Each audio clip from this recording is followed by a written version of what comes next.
They bullied him for being the quiet, new kid, until he dropped one of them without breaking a sweat and walked away like nothing happened. Jalen Brooks stared out the passenger window as the family's old silver Honda turned off Interstate 74 and rolled past the Welcome to Plainfield sign.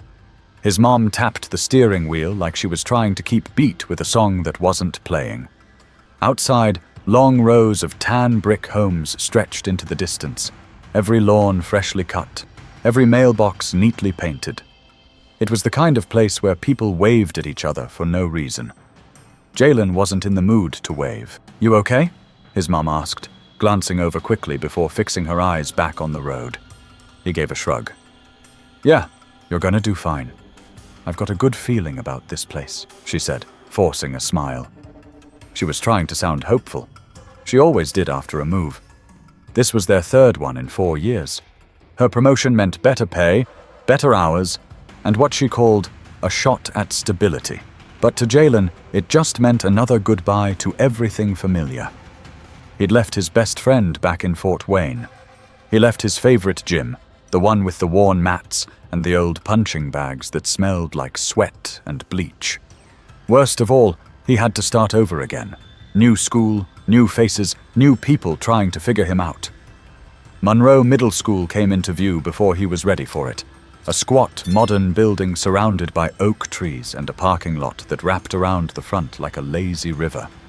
Kids stood near the entrance in loose clusters, backpacks slung low, laughter spilling out across the sidewalk.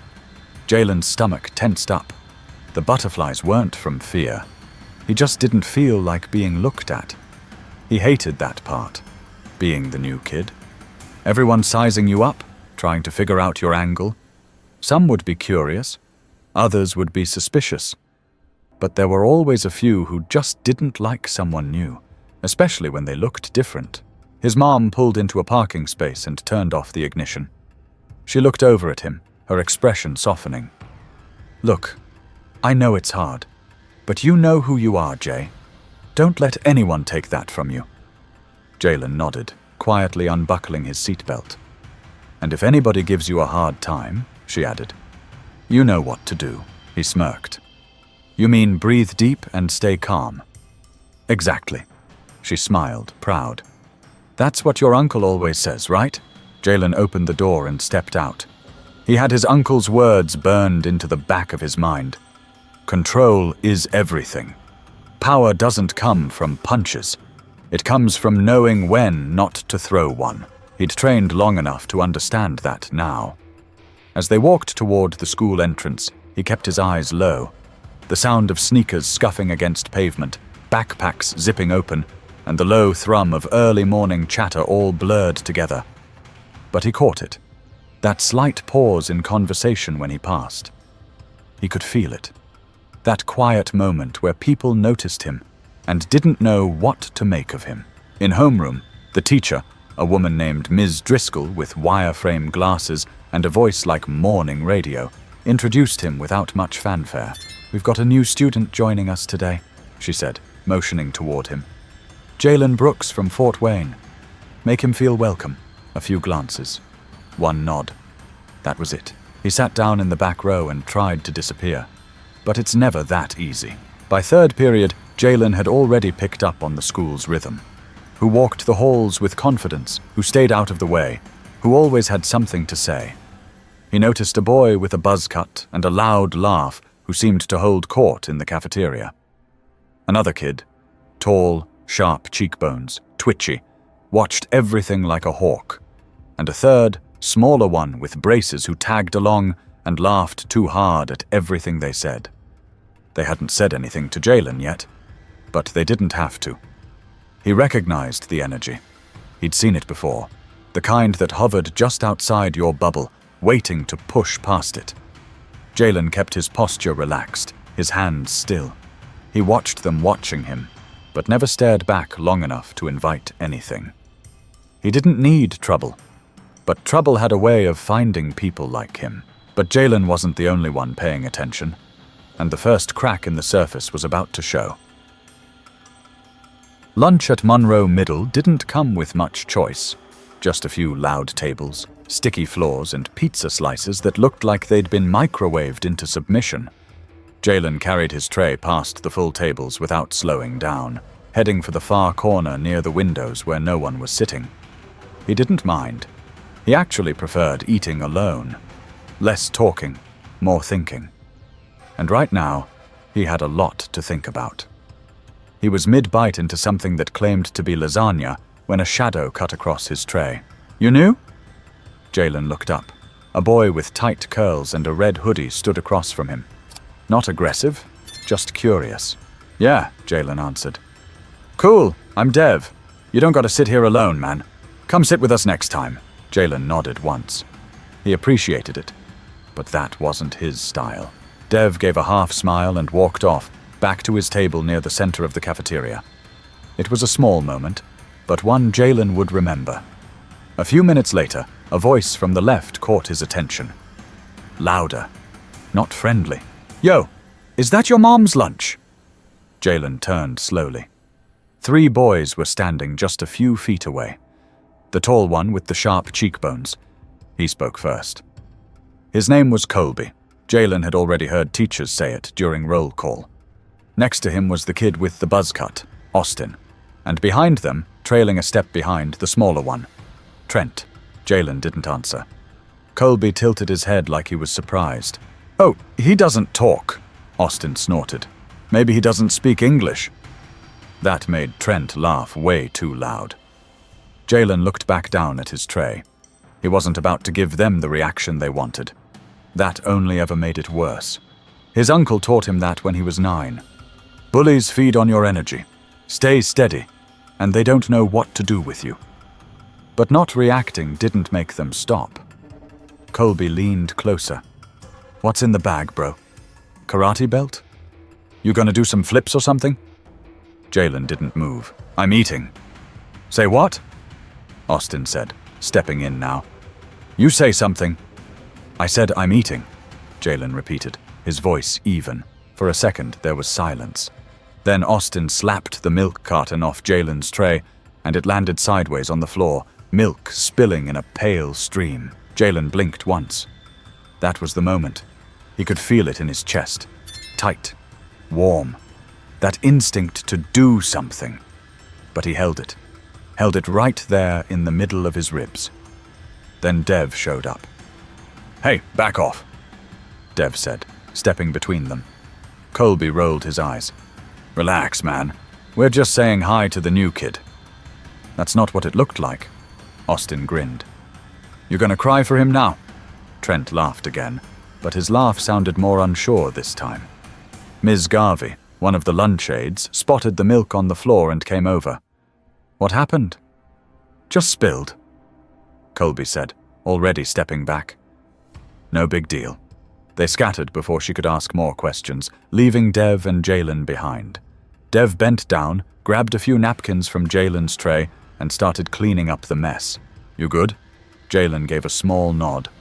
Dev didn't push. "They think they're funny. You just gotta keep your space." Jalen looked at him. "They won't stop," Dev shrugged. "Probably not. They don't have anything better to do." Jalen knew that already. He'd dealt with boys like them before. Not always the same faces, but the same attitude. The same little smirks. Like they knew something about you just by looking at you. Like they had already decided you didn't belong. But he also knew something else. They didn't know him. Not really. But it wouldn't take long before they decided to push further, and this time, someone else would get caught in the middle. By the end of Jalen's first week, the novelty of being the new kid wore off. What didn't fade was the attention from Colby, Austin, and Trent. Every day brought something new. Shoulder bumps in the hallway, comments whispered just loud enough to hear, pencils knocked off his desk when the teacher wasn't looking. They didn't do it to hurt him. Not physically. Not yet. That wasn't the point. They wanted to get inside his head. And for the most part, it didn't work. Jalen stayed steady, quiet, focused. But the thing about bullies? When they don't get a reaction, they don't back off. They just try harder. It was Tuesday afternoon, and gym class meant dodgeball. Coach Winfrey's favorite way to pretend chaos was cardio. Jalen changed in the corner of the locker room like he always did, back turned, quick and efficient. He could feel them watching him, whispering. He didn't have to hear the words to know what they were saying. It was the same look he'd seen back in Fort Wayne, back in Toledo, back in Cincinnati. On the court, he played clean. Not too hard, not too soft. Aiming low, not showing off. But when he knocked Austin out with a clean shot to the shins, that's when it shifted. Later in the locker room, as kids filed out and Coach Winfrey yelled something about deodorant, Jalen heard the shuffle of feet behind him. "You think you're slick out there?" Austin's voice. Jalen kept tying his shoe. Colby added, "Kid thinks he's special 'cause he can throw a ball." Jalen stood up, slow and measured. "It's a game." Trent laughed, too loud again. "Nah, you made Austin look dumb." "I didn't make anyone look dumb," Jalen said. He just got hit. There was a beat of silence. Austin's jaw tightened, but Coach's voice echoed again down the hallway. The moment broke. They left, shoving past him. But Jalen knew. This wasn't over. He felt it in the silence between their words. That Friday, it boiled over. It started on the back field behind the school, the one with the old soccer goals and broken bleachers. Kids liked to hang there after last bell, waiting on rides or wasting time. Jalen usually walked straight home. That day, he took the longer route. He shouldn't have. He saw them first, the three of them, standing near the fence. But what stopped him wasn't their presence. It was who was with them. Dev, backpack still on, hands at his sides, looking annoyed, but not afraid. Jalen slowed his walk. He caught just enough of the exchange to know what was happening. Colby, "You always playing bodyguard for him?" Dev, "You always looking for somebody to mess with?" Austin, "You should watch who you're defending." Dev, "Or what, you gonna spill more milk?" They laughed, but it was sharp. Not funny. Jalen moved in closer. His footsteps were steady. Quiet. He stopped a few feet away, and Dev saw him first. "Hey!" Dev called over his shoulder, not looking away from the others. Jalen didn't answer. He looked at each of them. Colby, Austin, Trent. They all turned. "Well, look who showed up," Colby said, smiling like it was a joke. "You bring backup now?" Jalen stepped next to Dev. "You done talking?" Colby blinked. "What?" I said, "Are you done?" Austin smirked. "Nah, we just getting started." It happened fast. Austin shoved Dev. Not hard, just enough to cross the line. Dev stumbled but didn't fall. Jalen's hand went out instinctively, steadying him. Then Jalen looked at Austin, really looked at him.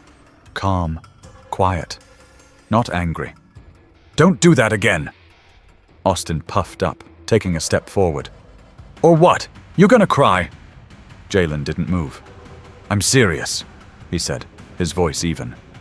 Colby raised an eyebrow. "Yo, this kid really thinks—" Jalen didn't wait. It wasn't a punch. It wasn't a wild swing. He stepped forward, grabbed Austin's wrist mid-motion before the boy could shove again, and twisted, just enough to control the movement. Then, with a short sweep of his foot, Austin was on the ground, not hard, not hurt, but down. Colby and Trent stared. Austin blinked up at the sky, stunned.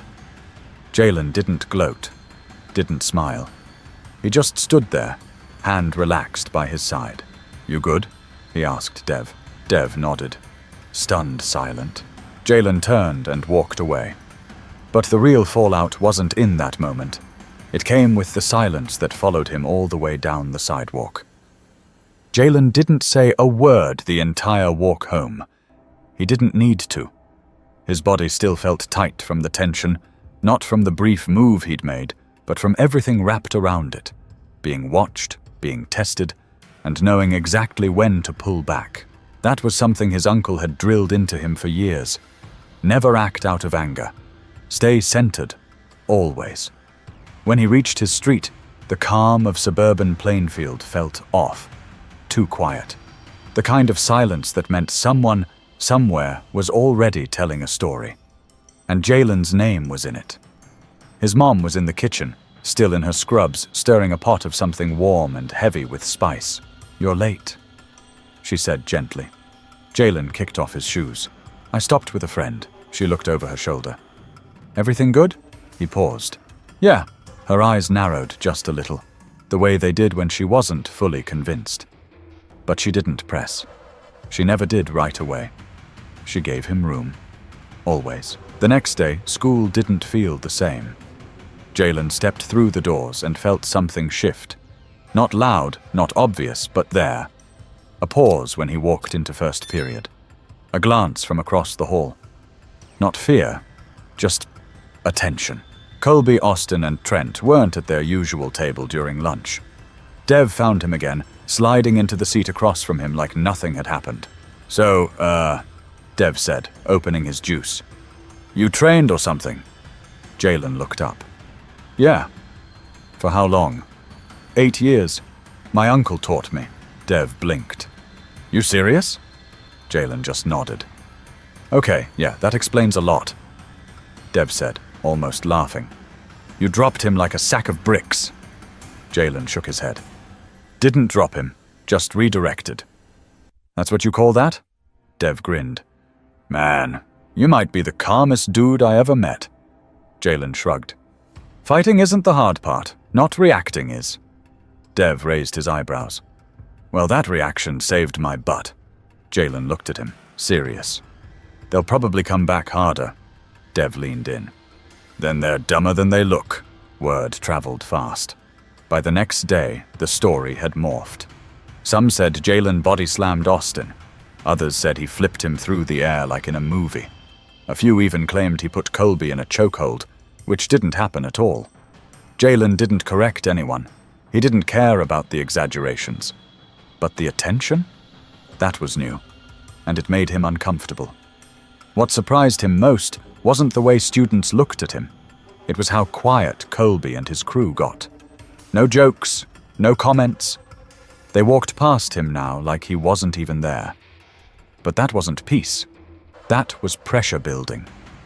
Ms. Driscoll pulled him aside after class 2 days later. "I heard there was an incident last week." Jalen kept his expression still. "In the yard?" "Yes," she said, tilting her head. "You okay?" "I didn't throw a punch," he said. She studied him for a moment. "I know. That's what everyone says." He stayed quiet. "Just be careful," she added. "Sometimes when things go quiet, it doesn't mean they're over." Jalen understood. He appreciated that she didn't lecture him. But he also knew she was right. At gym the following week, Coach Winfrey pulled him aside too. "Your name came across my desk," he said, arms folded. Jalen didn't respond. "Couple teachers think maybe you should talk to someone. Counselor, just to check in. I'm fine." "You sure?" Jalen nodded. Coach studied him for a moment, then said, "Word of advice. Strong people don't need to prove it." Jalen didn't reply, but the words stuck. They weren't new. His uncle had said something just like that. Still, hearing it here, from someone who didn't know him, it hit different. Jalen thought maybe things would calm down. But power doesn't vanish. It shifts. And just because Colby and the others weren't pushing him around anymore didn't mean they'd let go. But the next move wouldn't come from them, and Jalen wasn't the only one feeling the weight of what happened.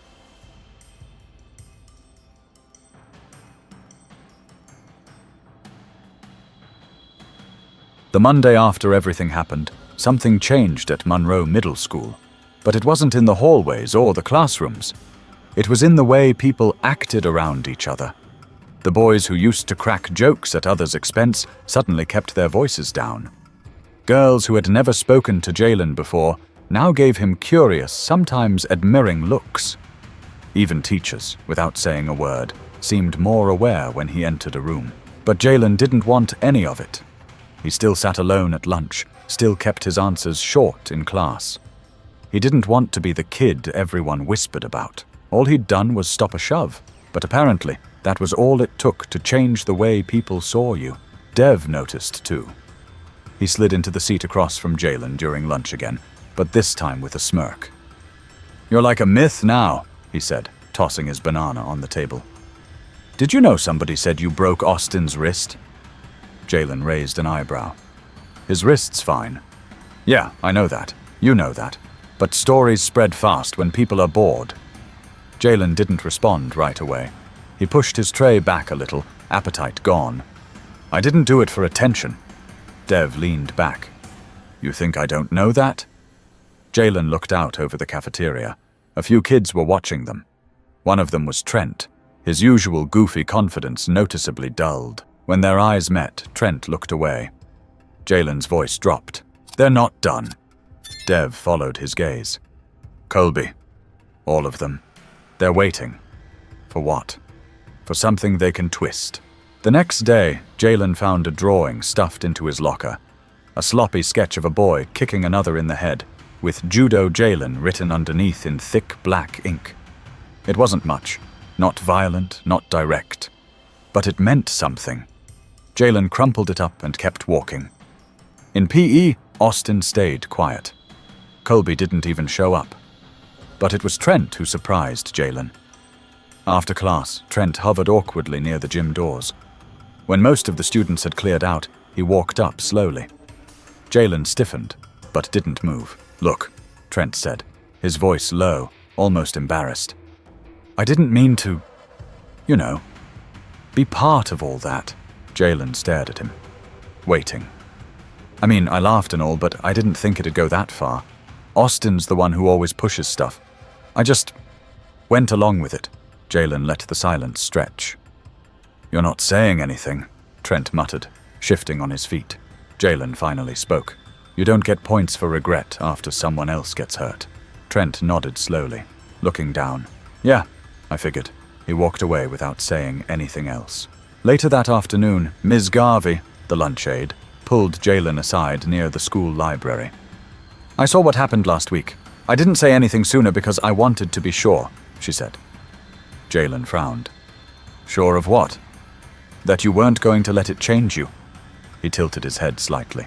She smiled. A lot of kids, after something like that, they walk around like they've got something to prove. You haven't. That says something. Jalen didn't know how to respond, so he just nodded. But it sat with him. The idea that not reacting could be just as powerful as defending yourself. That sometimes the loudest message came in silence. That night, after dinner, his mom leaned against the kitchen counter, scrolling through something on her phone. You okay at school? She asked, not looking up. Jalen hesitated. I think so. She set the phone down. That's not a yes. I stopped something, he said. She waited. Someone got shoved. I stepped in. Her face didn't change, but her eyes sharpened. Did you hurt anyone?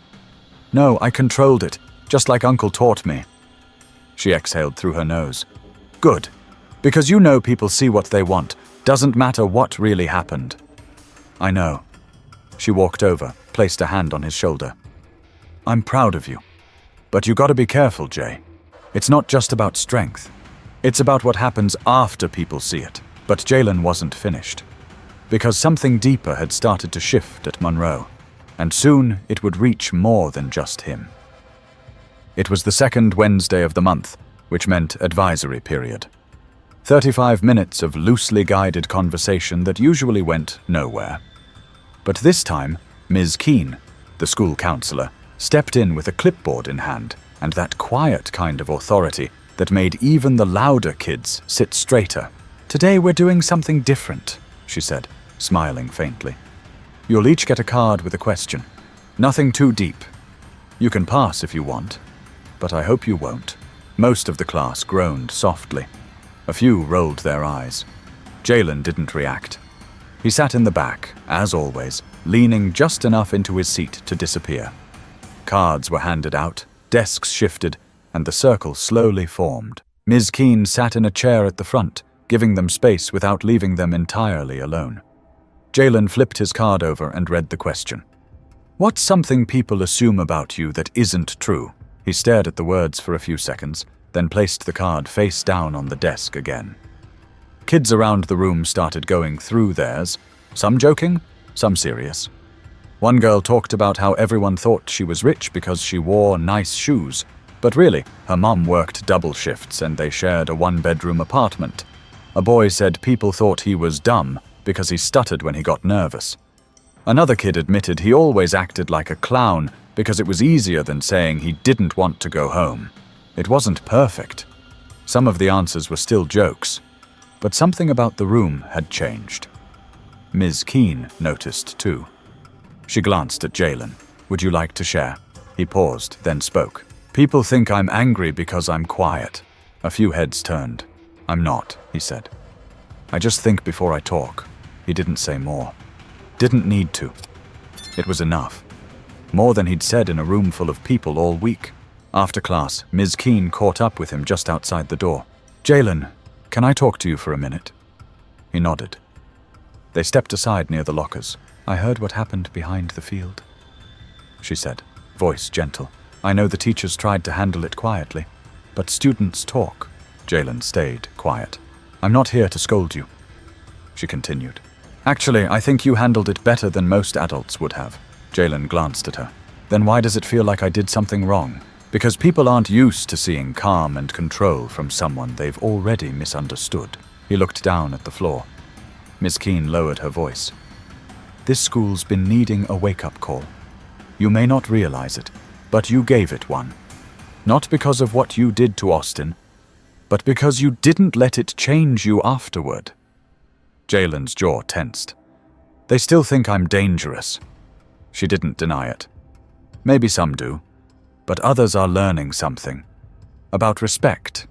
About paying attention before they speak." He said nothing for a few seconds, then, "It shouldn't take that." "No," she said softly. "But sometimes it does." He nodded once, started to walk away. "You ever need to talk?" she called gently after him. "My door's open." He didn't turn around, but he gave the smallest wave over his shoulder. That night, he found himself thinking about what she'd said. About how quickly people judge. How slowly they learn. He thought about Dev. About Ms. Garvey. About even Trent. How guilt was a strange thing, and how it looked different on every face. He sat at his desk with a pencil in hand, his math book open but untouched. Instead, he flipped to the back page and began to write something. Not a story, not a journal entry, just thoughts. Scattered words that made sense only to him.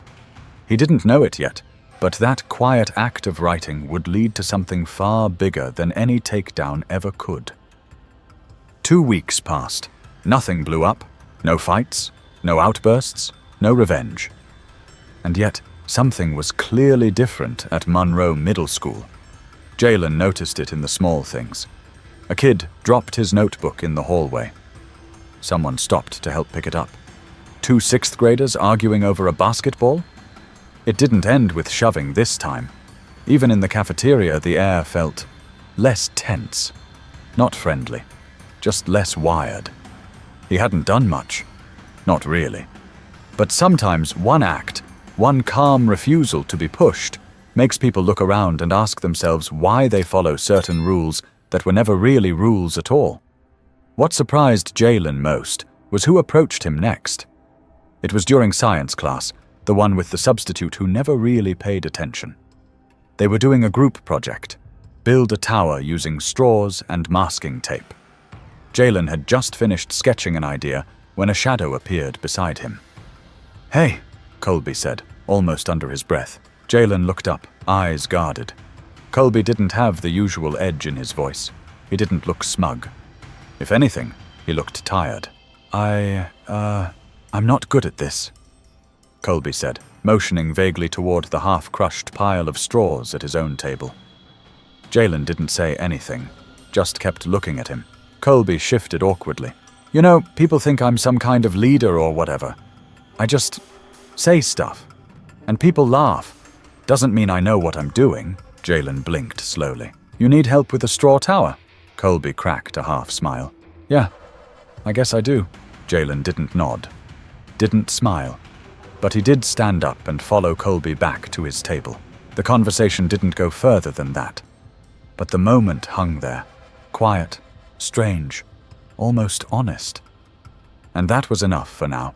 Later that day, during dismissal, Ms. Keene pulled Jalen aside again. This time, in the front office.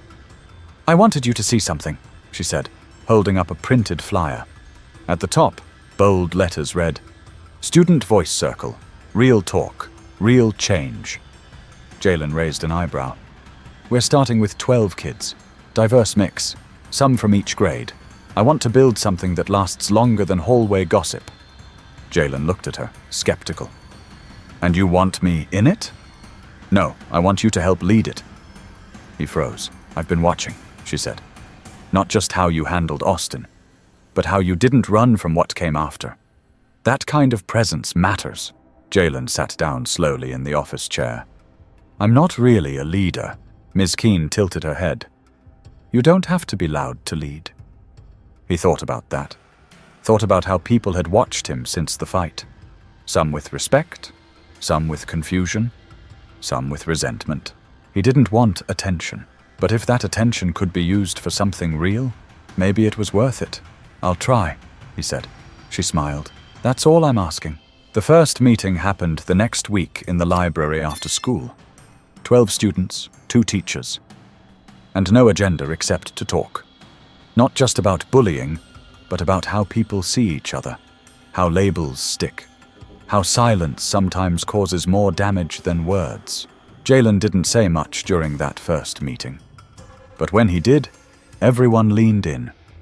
He told them what his uncle always said, that strength isn't about how fast you can strike. It's about how much you can carry without letting it change who you are. Dev clapped. A few others nodded. Even one of the 6th graders, quiet, shy, spoke up after that. The circle became a regular thing. Jalen still walked the halls with the same calm energy. Still sat in the back row. Still didn't care about being popular or being noticed. But people noticed anyway. Because what they saw now wasn't just a kid who could defend himself. They saw someone who chose not to make others feel small, even when he easily could have. But the final piece of this story hadn't been written yet. And it would come from the one person Jalen never expected to hear from. The email came late on a Sunday night. Jalen didn't see it until the next morning, sitting at the kitchen table with a bowl of cereal gone soggy. His mum had already left for work, and the house was quiet, the way he liked it. Subject line: apology. It was from Austin. He stared at it for a good minute before opening it. Just plain text. No emojis, no dramatic language, just words. "Hey, I'm not good at saying stuff like this in person, so I'm writing it. I was wrong. I was wrong for messing with you, and for dragging Dev into it, and for acting like you didn't matter. I thought being loud made me tough, but you showed everyone what real strength looks like. I don't expect you to say anything back. I just didn't want to keep walking around pretending like I didn't know what I did. That's it. Austin." Jalen read it twice, then a third time. He didn't feel triumphant. He didn't even feel relief. He just felt still. That morning at school, he passed Austin in the hallway between 2nd and 3rd period. Austin didn't stop him, didn't try to talk, just gave him a quick look and a single nod. Jalen didn't return it, but he didn't ignore it either. Sometimes silence is more powerful than a dozen sorries. Later that day, Dev found him outside the media room, where they were putting up new posters for the next Student Voice Circle. "You see the email?" Jalen just nodded. "Dude's trying," Dev said, in his own awkward way. "Yeah. You gonna talk to him?" "Maybe," Jalen said, closing a roll of tape. "I don't need to." "True," Dev agreed. "Some stuff don't need a reply." They finished hanging the last poster. Jalen stepped back and looked at it. "Your voice matters here." It wasn't about him anymore. That was the part that mattered most. What started as one moment in the schoolyard had turned into something bigger. Kids were talking now, calling each other out, not with violence, but with truth. Teachers were listening more. Ms. Keene was even pushing for a new conflict resolution program, student-led. Jalen didn't ask for that, but he was part of it now. That afternoon, he stopped by the counselor's office before walking home. Ms. Keene looked up from her desk and smiled. "Everything okay?" "Yeah," he said. "Just wanted to say thanks." She leaned back in her chair. "For what?" "For seeing me. Not just what I did, but who I am." She nodded slowly. "That's not always easy in middle school. Or anywhere." Jalen hesitated, then added, "You were right. People were watching. I didn't ask for it, but maybe that's how things change." Her smile grew. "Exactly." When he stepped outside, the air felt lighter. Not because anything dramatic had happened, but because Jalen had made it through the part most kids don't see coming, the part after the noise, after the shock, when everyone goes back to their life, and you're left with the question, who are you now? Jalen knew the answer. Same as always. He was a kid who kept his head down, not because he was scared, but because he knew his strength didn't need to be loud. He was a kid who stepped in when it counted, and stepped back when it didn't. He was a fighter, but only when he had to be, and most of all, he was someone who left a place better than he found it. He didn't win anything. No trophies, no standing ovations, but in a school where silence used to mean fear, now it meant reflection. In a lunchroom where laughter was once a weapon, now it came with open seats. And in the eyes of kids who used to look past him, Jalen saw something new. Respect. Not because he demanded it, but because he earned it. So maybe the lesson wasn't about martial arts, or bullies, or even middle school. Maybe it was simpler than that. When you know who you are, no one else gets to decide it for you. If this story moved you even a little, share it, talk about it, and if you haven't already, hit that subscribe button. Because stories like this matter, and there are more where this came from.